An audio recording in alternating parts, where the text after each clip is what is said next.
제주 반도체 2023년 3분기 누적 실적을 스루풋 회계로 분석하고 연말 매출액까지 예측해 보도록 하겠습니다. 매출은 19.6%가 감소했고 영업이익은 48.1%가 감소했습니다. 가공비 배부 재고자산 회전율은 1.3회전으로 매우 낮게 나타납니다. 그리고 제공품을 실사해 보아야겠다는 그런 생각이 들어갑니다. 제공품이 너무 많다고 느껴집니다. 구독, 좋아요 부탁드리고 필요하시면 배석 보시기를 바랍니다. 강정아 기자가 조선비즈에서 보도를 한 내용인데요. 제주도에 있는 이 회사 모건 스탠리가 단타로 150억 벌었다. 무슨 테마길래? 이게 무슨 테마주 같진 않은데 제주 반도체 온디바이스 AI 수혜주로 주목. 최근 한 달간 개미들도 470억 원어치 순매수. 주가 등의 투자 경고 종목 재지정 가능성 해서 쭉 풀었는데 모건 스탠리 자체가 투자한 게 아니고 계열 자산 운용사가 주가가 오르자 그 5% 넘게 가지고 있던 지분을 다 팔아가지고 150억의 이익을 챙겼다 이런 얘기예요. 조정현 하나증권연구원은 올해 제주반도체는 온디바이스 AI 시장 본격화로 오지 IoT 수요가 늘고 차량용 저용량 메모리 시장 확대로 큰 성장세가 예상된다. 2024년에 과연 그런 건지. 그런데 네이버 증권 뉴스에서 보면은 계속 팔아가지고 현재로서는 제로 상태입니다. 외국인은 다 팔고 나갔다는 얘기죠. 그래서 제 생각에는 현 주가는 매우 비정상적이다는 생각이 들어갑니다. 제주 반도체의 낸시 프렛이 MCP가 주 제품인 모양이에요. 생긴 거는 이렇게 생긴 모양인데, 자, 원가 회계 손익으로서는 매출이 979억 원으로서 전년보다 19.6% 줄었습니다만은 가공비 배부 재고사는 그렇게 많이 못 줄였어요. 그래도 어쨌든 1.8%는 줄였습니다. 매출 원가가 10.9% 감소했다는 얘기는 매출 원가가 증가했다는 의미죠. 매출 감소보다도 적다는 얘기는. 그래서 매출 총이익이 36.1%가 감소했고 판매 관리비는 줄이질 못했어요. 4.4% 증가가 됐습니다. 그래서 영업이익은 120억 원으로서 56.5%가 감소했습니다. 영업이익률도 10.5%가 떨어졌습니다. 이 매출 내역을 보면은 쭉 이렇게 낸드 MCP가 주 제품으로서 판매 비율의 75.3%로 산출이 됩니다. 뭐 여러 가지가 있는데 그 회사가 제시한 거로는 974억 원인데 3분기 누적 매출액하고 갭이 있어요. 한 5억 원 차이가 납니다. 왜 이런 갭이 있는지 이해는 좀 하기 어렵네요. 스루풋 회계로 분석한 결과를 말씀드리면은 매출에 비례하는 매출 재료비는 561억 원으로서 10.9% 감소했습니다. 그래서 이거에 의해서 이 추론을 원재료 가격이 상승했다 이렇게 이제 추론을 해볼 수 있는데 이것은 중소기업들이 분기에는 대부분 비용의 성격적 분류 데이터를 비공시하는 바람에 연간 사업 보고에서 가공 비율을 산출해서 역산해서 나온 매출 재료비라는 거. 그래서 좀 오차가 좀 있을 거라고 생각은 듭니다. 그래서 스루풋 금액상으로 28.8% 감소했고 스루풋율도 5.5% 하락했습니다. 마진율이 떨어졌다는 얘기죠. 운영 경비가 15.8% 줄였어요. 주로 가공비가 29%나 크게 줄이긴 줄였습니다. TOE 생산성 1.42로서 0.26포인트가 하락을 했고 슬픈 영업이익은 123억 원으로서 2억 2,200만 원이 원가회계 영업이익보다는 더 많은 수치입니다. 이것은 조금이라도 가공비 배부 재고자산이 감소했기 때문입니다. 재고자산 내역을 보면은 WCAI 제품 제공품인데 이것이 10억 3,800만 원 감소했습니다. 여기에서 가공 비율을 곱한 것이 이 원가 회계 2억 2,200만 원 차이액으로 검증이 됩니다. 비용의 성격적 분류 내용은 비공시를 했기 때문에 말씀드린 대로 가공 비율을 21% 그대로 적용을 해 봤습니다. 원재료 가격 추이라든지 이런 것도 비공개가 돼 가지고 합리적인 그 가정을 하기가 좀 어려워요. 그래서 2021년도 가공 비율을 그냥 적용을 했습니다. 2022년도. 그래서 모두 역산으로 풀어낸 수치들이 되겠습니다. 그래서 원재료 사용액 및 상품 매입이라고 그냥 그 표준적으로 써놓는데 이게 29% 감소했고요. 전체 매출원가 재료비 요거를 제가 매출원가 재료비라고 표현합니다만은 이제 원가 세계에서는 재고자산 원가 이렇게 얘기를 해요. 또 그게 이제 4.4% 감소한 거로 되어 있습니다. 운영 경비가 15.8% 감소됐고요. 그 운영 경비 295억 원에서 판매 관리비를 뺀 금액이 공장 가공비가 되겠습니다. 그래서 그대로 저기 변동은 없는 거로 이렇게 가정해서 산출을 해냈어요. 재고자산 매출원가 그 회계 투명성 관계에서 그거 우리가 좀 더 이 나중에 기업들이 투명 기업을 원한다고 한다면은 기업들한테 정부가 무슨 규제가 많다고 규제 완화를 하라 어쩌고 저쩌고들 하고 있는데 이런 공시 내용들은 그 유형자산처럼 이렇게 흐름으로 공시를 하게 더 강화시켜야 된다고 봅니다. 저는 뭐 규제 완화 이따위 얘기하기 전에 기업들도 좀 더 투명하게 하라는 게 이제 제 요구 사항일 것 같아요. 이런 얘기들을 하니까 이제 좀 기업체에서 저를 깊이 인물로 볼진 모르겠습니다. 요 누인 그 수치는 이 글사체는 다 제가 가정을 해서 만든 거기 때문에 에, 비교 검증의 의미는 없고요. PQ 총 제조 비용도 그 비교 검증의 의미가 없습니다. 제가 맞춰준 수치이기 때문에. 그러나 이제 현금 흐름표는 한번 이거는 해봐야 되겠죠. 현금이 3억 7,800만 원 줄었다 그러면은 재고가 그만큼만 줄어야 되는데 거꾸로 아니 늘어야 되는데 거꾸로 22억 거의 23억 원이 증가해서 재고가 19억 원이나 갑자기 늘어나 버렸어요. 그러면 그게 뭐냐 그러면은 재고자산 평가 손실 잡았던 거를 환입을 19억을 잡아버렸습니다. 재고가 증가한다는 얘기죠. 결론은 뭐냐? 어, 고평가를 해서 재고자산 금액이 늘면은 원가 회계는 영업이익이 늘게 되어 있습니다. 영업이익이 줄 것 같으니까 재고자산 환입을 잡아가지고 이런 경우에는 실질적으로 재고자산을 과연 계속 어떤 평가 손실을 그렇게 하는 게 그 뭐 회계 기준에 있다고 뭐 헌들 또 뭐 세법상 인정을 한다 하더라도 재고 자산만큼은 그 평가 손실 이런 거는 안 해야 되는 거 아니냐 이런 생각이 듭니다.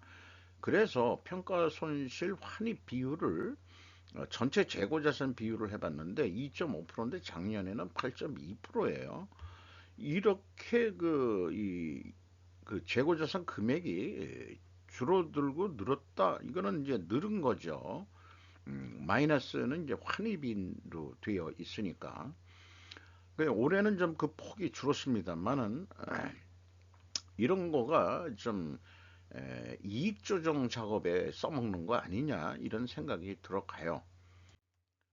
운영 경비로서 인건비가 비공시이기 때문에 작년도 인건비를 좀 받습니다. 93억 5,400만 원 나갔는데 6.4% 감소했고요. 전년보다. 직원 수는 한 명뿐이 줄질 않았고, 그러나 임금 수준은 꽤 높네요. 그 중소기업 90명뿐이 100명도 안 되는데 9,700만 원 선입니다. 아마 그 임원급들만 비싸게 받고 그 생산직은 얼마나 받는지 그건 잘 모르겠어요. 외주 가공비가 6.4% 감소했고 지급 수수료는 거꾸로 11.2%가 더 증가를 했습니다. 경영평가 지표로서 재고 회전율이 상승을 했고 수르폰율은 하락을 했습니다. 이렇게 역방향이면 분식회계 개연성 가정을 세웁니다. 생산성 줄어들었고 재고 투자 회수율은 0.22로 0.13포인트가 하락을 했습니다. 이자 부채는 매우 약하게 가지고 있어요. 11%, 0.7% 증가했습니다. 그리고 이렇게 그 매출이 감소하고 디프레이션인 상태에서는 수급까지도 좀 늦어지더라. 작년 3분기까지는 3회전, 그냥 석 달에 한 번은 수금을 했는데 이게 9개월 동안에 2.8회전뿐이 못했다면 이거는 지금 채권 이 외상 매출이 계속 증가하고 있다는 얘기예요. 상대적으로 매입 채무도 그 지급 속도가 느려졌습니다만은 수급을 못하니 줘야 될 돈도 좀 늦게 주게 되겠죠. 이런 게 이제 그 디프레이션 경제에서의 어떤 그 악성 채권이 되어가는 그런 샘플이기도 할 것 같습니다. 어, 그리고 지금 구두로 말씀드린 거를 그 어떤 그 조견표로 보면은 역방향입니다. 회전율이 그 상승했고 수르픈율은 하락을 하면 분식회사는 개연성 가정을 세우는데 이것이 우리는 그런 기업이 아니요라고 반증을 하려고 그러면은 원재료 가격이 하락을 했고 판매 가격도 하락한 것을 입증을 해야 됩니다. 또한 추가적으로 이 재고 투명성을 입증을 하려면은 재고 회전율이 상승을 했으니까 수량으로도 한번 산출해 봐야 된다. 이거까지 좀 확인할 수 있으면 확인돼야 됩니다. 외부에서는 확인할 방법이 없죠. 제가 감사를 하지 않는 한은. 그래서 원재료 및 제품 가격 추이에 대해서 그 공시 내용을 봤는데 가격을 안 알려주고 원재료 관련 내용으로 이렇게 쭉 구구절절히 뭘 얘기를 했어요. 그런데 이제 에, 뭐 중요한 변경 내용을 보면은 기존 구매선에서 탈피하여 국내 글로벌 종합 반도체 회사를 통하여 구매함으로써 원가 경쟁력을 높이려고 상승하려고 노력하고 있다 이런 표현을 했는데 그럼 그동안에 어디서 구매했냐 그러면은 중국에서 구매했냐 아니면은 뭐 대만에서 구매했냐 그건 어디라고 얘기를 안 하네요. 그런 것까지는 공개를 안 하네요.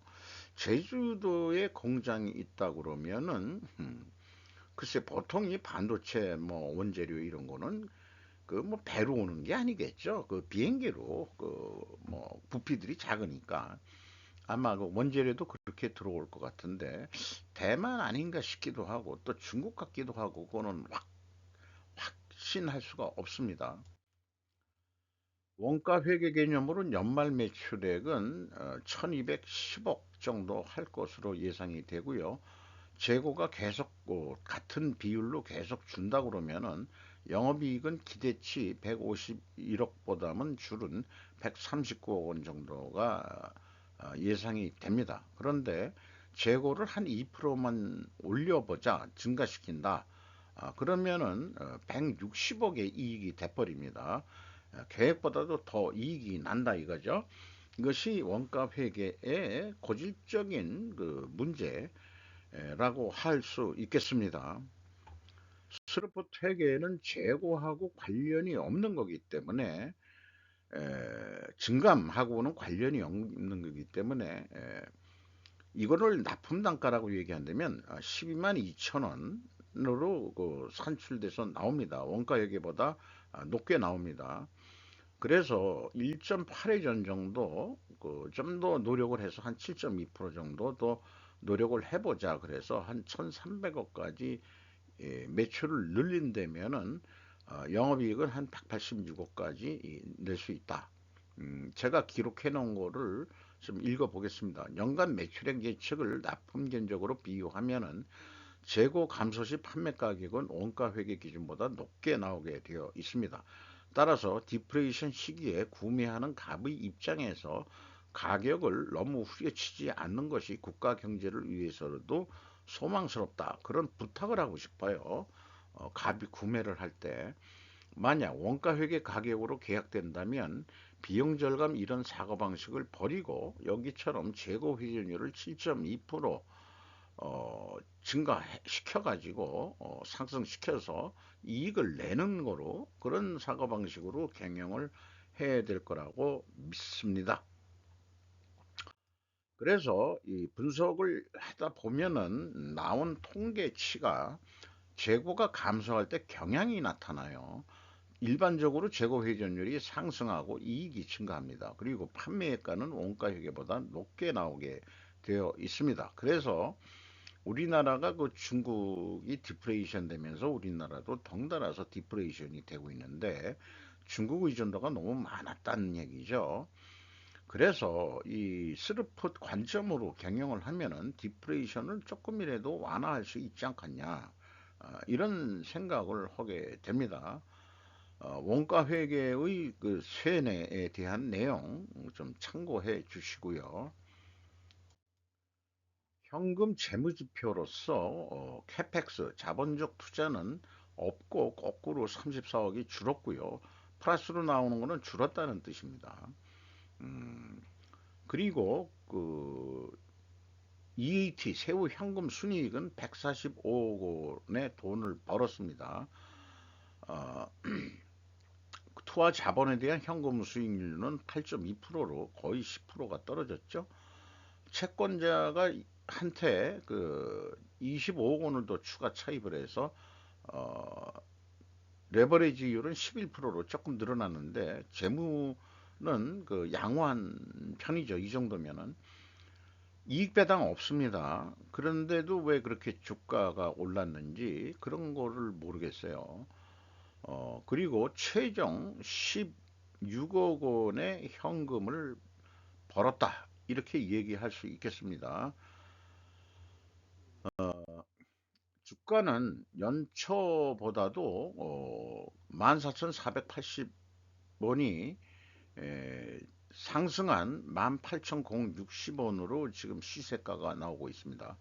장부 가격의 380%, 연초에 83%뿐이 안 됐는데 무슨 요인 이렇게 가격이 떴는지 이런 것들을 갖다가 작전주라고 그러는데 작전주라는 게 대부분 무슨 꾼들이 하는 건 줄 알았는데 이게 외국 기관이 그 작전을 한 것 같은 기분이 들어가요.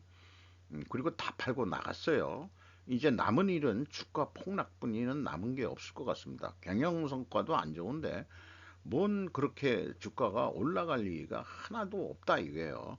기자는 누구한테 그 뭐 후원을 받았는지 모르지만은 뭐 2024년에 좋아질 거다라고 그 하나 금융 그 뭐 전문가한테 애널리스트한테 뭐 한 내용을 인용을 했습니다만은 기자 의견은 아니겠죠. 그리고 최대 주주는 박성식 씨로서 10.35% 가지고 이 회사의 지배권을 가지고 운영을 하고 있습니다. 국내 투자기관이나 개미들은 외국 기관에게 뒤통수 맞은 형국으로 해석이 된다. 그래서 앞에 잠깐 소개한 거를 2023년 12월 27일부터 오늘까지 11일까지 이렇게 보면은 계속 팔아지키고 있어요. 뭐 증가했다가 사기도 했다가 팔기도 했다가 하면서 그 매매 차익을 단기적으로 했고 최종적으로 19,080원대, 18,520원대 이렇게 그 이 뭐 3배 정도 이상이 뭐예요? 그렇게 뛰었을 때 다 팔아 제끼고 돈을 남기고 개미들의 그 땀방울 같은 돈을 꿀꺽꿀꺽 외국 기관이 먹었다. 이렇게 이제 보여지네요. 음, 주가 저는 내려간다고 봅니다. 제가 예언가는 아니지만은 아니 그런 거는 뭐 예언이라기보다도 장부 가격 대비 380% 물론 뭐 아주 그 좋은 데는 뭐 미국도 워낙 그 주가들이 높아가지고 이제 뭐 그래서 너무 올라가지고 이제 미국 주식도 이제 폭락할 거 아니냐 하는 그런 예측 기사들이 많이 있는데 그렇습니다.